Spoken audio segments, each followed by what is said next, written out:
तो रिसेंटली एक न्यूज़ आया है जहां पे हिंदुस्तान यूनिलीवर ने ऑलमोस्ट 90% स्टेक एक्वायर किया है मिनिमलिस्ट पे। तो ये एक्विजिशन अच्छा हुआ है या फिर बुरा हुआ है एंड इसका इम्पैक्ट क्या हो सकता है वो हम थोड़ा सा समझने की कोशिश करेंगे एंड साथ में और भी बहुत सारी चीज़ें हम डिस्कस करेंगे आज की वीडियो में, राइट। तो यहाँ पे हिंदुस्तान यूनिलीवर ने जो एक्विजिशन किया है इसके बारे में थोड़ा सा समझते हैं। तो ये जो मिनिमलिस्ट कंपनी है ये स्किन केयर कंपनी है।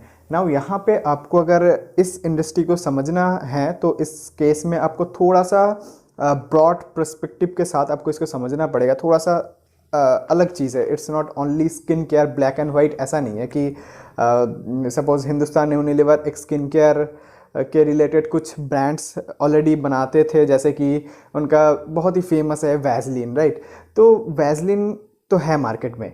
नाउ यहाँ पे ये जो मिनिमलिस्ट है देन ये इतना क्यों मार्केट में चल रहा है, इतना क्यों फेमस हो गया है? इसका रीज़न ये है कि जो स्पेसिफिक स्किन ट्रीटमेंट है जो कि हम खुद से कर सकते हैं वो ये ब्रांड प्रोवाइड कर रहा है, राइट। एंड यहाँ पे सिर्फ ऐसा नहीं है कि यही सेगमेंट एग्जिस्ट करता है कि यहाँ पे जो वैसलीन का नॉर्मल रेगुलर कैटेगरी है एंड यहाँ पे एक स्पेशलाइज्ड कैटेगरी है। सिर्फ यही दो कैटेगरी एग्जिस्ट नहीं करता स्किन केयर में, यहाँ पे और भी बहुत सारे कैटेगरीज एग्जिस्ट करता है। जैसे कि अगर मैं आपको बोलूँ कि जो छोटे बच्चे हैं उनके लिए अलग कैटेगरी है, जो प्रेग्नेंट वुमेंस हैं उनके लिए अलग, तो जो सेफ़ केमिकल से बनता है प्रेगनेंसी के टाइम पे तो उनके लिए एक अलग कैटेगरी है, ठीक है। तो इस तरीके से बहुत सारे अलग अलग कैटेगरीज है स्किन केयर में। बट मिनिमलिस्ट एक जो हम जैसे अवेयर जनरेशन है जो कि एक्चुअली में कॉन्शियस है कि वो कौन से चीज़ें यूज़ कर रहे हैं, क्यों यूज़ कर रहे हैं, कितने टाइम तक यूज़ करना है, ठीक है। इन सभी चीज़ों को लेके हम जैसे लोग जो कि थोड़ा सा कॉन्शियस है तो उनके लिए ये जो मिनिमलिस्ट ब्रांड है ये एक बहुत ही अच्छा खासा ब्रांड है। एंड ऐसे लोगों के बीच में मिनिमलिस्ट ने एक अच्छा खासा अपना जो है ब्रांड वैल्यू बना के रखा है, ऐसा हम बोल सकते हैं। बिकॉज देखो इससे पहले भी हमने वीडियो बनाया था किसके ऊपर, मामाअर्थ के ऊपर। एंड मामाअर्थ का जो और भी मतलब सेम कंपनी के और भी अलग अलग ब्रांड्स है, जैसे कि मामाअर्थ हो गया, डॉक्टर स्टेट हो गया एंड एक और कंपनी था मे बी डर्मा को था, आई गेस, मेरे को याद नहीं है। तो जो भी है ऐसे कुछ ब्रांड्स थे। बट मिनिमलिस्ट जो कंपनी है ना तो ये इसका जो एक्सपीरियंस है वो अलग है।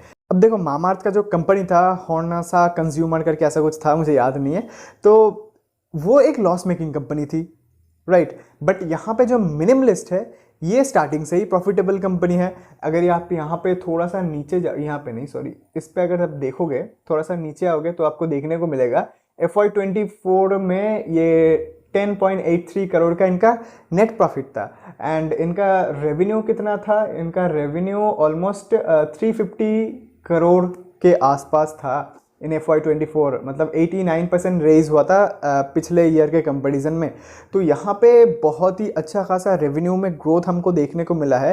एंड साथ में ये जो नंबर्स है इसको देख के हम इतना एस्टिमेट कर सकते हैं कि 10 to 15% का जो ऑपरेटिंग मार्जिन, मतलब 15% से थोड़ा ज़्यादा भी हो सकता है, ऑपरेटिंग मार्जिन था, राइट। तो यहाँ पे जो मिनिमलिस्ट ब्रांड है ये अच्छा खासा प्रॉफिटेबल है, ये सिर्फ प्रॉफिटेबल नहीं अच्छा खासा प्रॉफिटेबल है कंपेयर टू जो दूसरे ब्रांड्स है, राइट। एंड यहाँ पे एक और इम्पॉर्टेंट चीज़ क्या है कि अगर आप ऑन ग्राउंड, आपको अगर इन सभी चीज़ों का अंडरस्टैंडिंग है, अगर आप ऑन ग्राउंड देखोगे ये सभी ब्रांड्स जो होता है स्किन केयर में, तो आपको पता चलेगा कि ये जो मिनिमलिस्ट ब्रांड है तो इनका जो क्वालिटी है वो बढ़िया है, इनका क्वालिटी स्टैंडर्ड है, इसलिए इनके पास जो प्राइसिंग पावर है वो भी स्टैंडर्ड है, ठीक है। लोग थोड़ा ज़्यादा पैसा देने के लिए रेडी है इसके जो प्रोडक्ट्स है उसके लिए, ठीक है। एंड साथ में ये कंपनी प्रॉफिटेबल भी है, ठीक है। तो यहाँ पे मेन बात यह है कि कंपनी ने एक अच्छा खासा अपना जो ब्रांड वैल्यू है वो बना के रखा है। क्यों? बिकॉज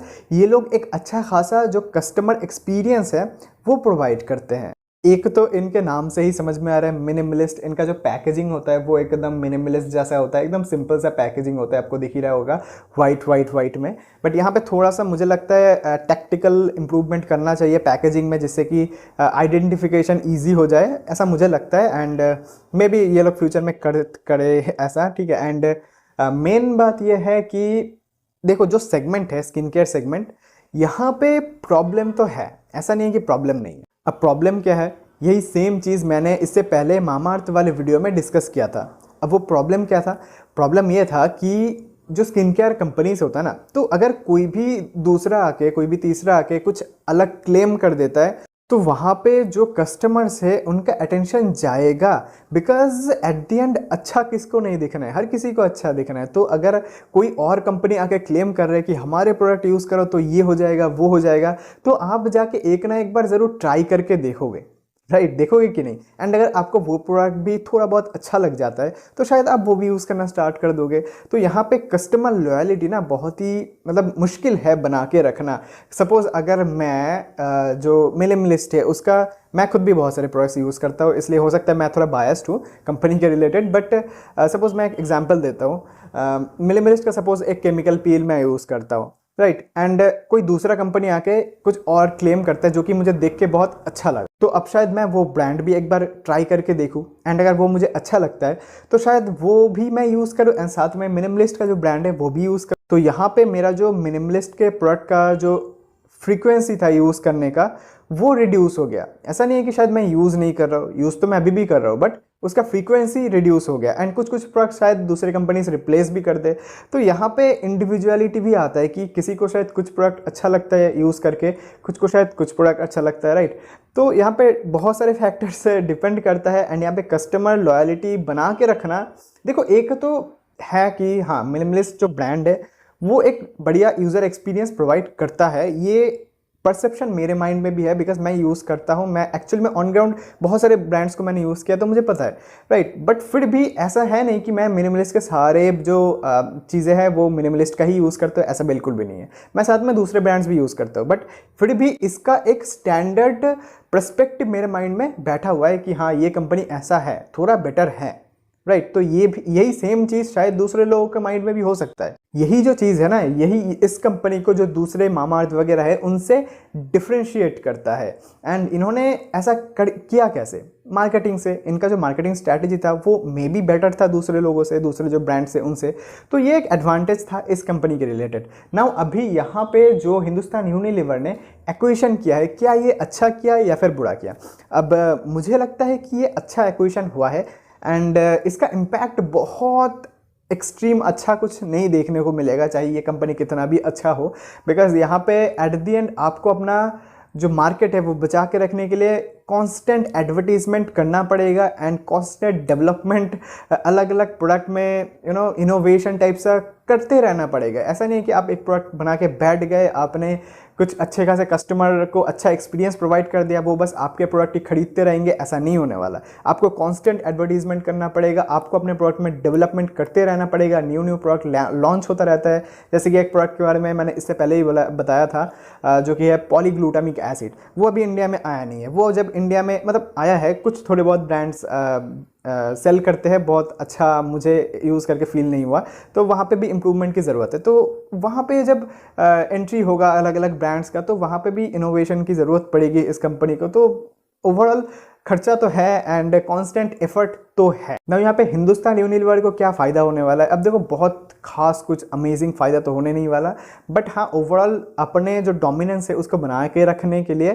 फ़ायदा होने वाला है। किस तरीके से? सपोज़ मैं एक एग्जांपल देता हूँ। हिंदुस्तान यूनिलीवर का सपोज़ वैसलीन है, एंड वैसलीन एक सिंपल सा प्लेन सा प्रोडक्ट है, जिनको बहुत ज़्यादा कॉम्प्लिकेशन नहीं चाहिए, जिनको बस एक चल रहा है, ठीक है? तो उसके लिए उन सभी इंसानों के लिए, उन सभी लोगों के लिए मतलब सही है, राइट? बट हम जैसे लोगों के लिए जिनको स्पेशलाइज्ड प्रोडक्ट चाहिए, तो वो जो मार्केट है वो उस मार्केट में हिंदुस्तान यूनिलीवर है ही नहीं।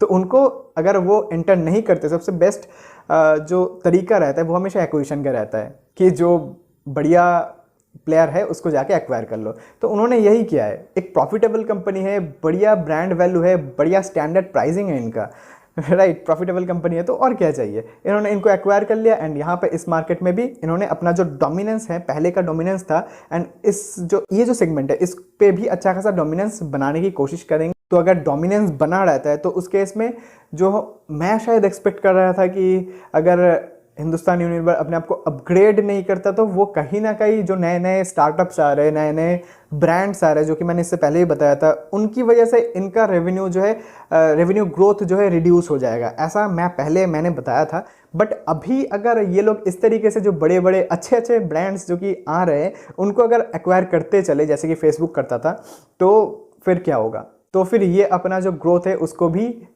बढ़िया तरीके से मेंटेन कर सकते हैं एंड ओवरऑल एक जो डोमिनेंट पोजीशन है वो बना के रख सकते हैं। एंड यूजुअली बड़े जो कंपनीज है वो ऐसा करते ही हैं। तो मैंने ओवरऑल बहुत सारा महाभारत आपको सुना दिया। मेन बात ये है कि एक्विजिशन अच्छा हुआ है बट इम्पैक्ट कंपनी के डोमिनेंस पे ज़्यादा आएगा, मतलब कंपनी का डोमिनेशन जो बना के रखने में ज़्यादा हेल्प होगा, ना कि कंपनी का प्रॉफिटेबिलिटी साइड पे।